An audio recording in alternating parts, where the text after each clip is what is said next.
الحمد لله الحمد لله رب العالمين، والصلاة والسلام على سيد الأنبياء والمرسلين. أما بعد, Allah subhanahu wa ta'ala said in the Holy Quran, لقد من الله على المؤمنين إذ بعث فيهم رسولا من أنفسهم يتلو عليهم آياته ويزكيهم ويعلمهم الكتاب والحكمة وإن كانوا من قبل لفي ضلال مبين. صدق الله العظيم. Respected teachers, audience and my dear friends, today I will be talk about the legacy of Prophet Muhammad, peace be upon him.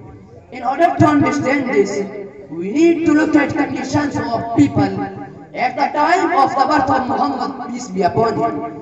Society and community was perhaps at its darkest point.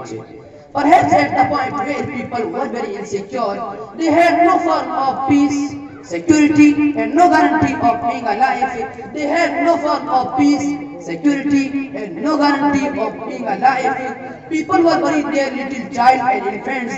They were worshipping idols and headman gods.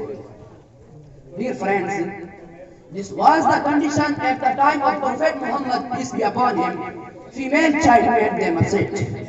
Dear friends, Muhammad, peace be upon him, is he. Muhammad, peace be upon him, is he who teaches us that a daughter is a gift of Allah subhanahu wa ta'ala.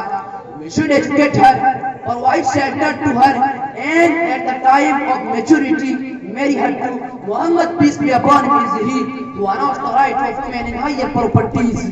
Muhammad, peace be upon him, is he who presented instance of peace even in battlefield. وآخر دعوانا الحمد لله رب العالمين.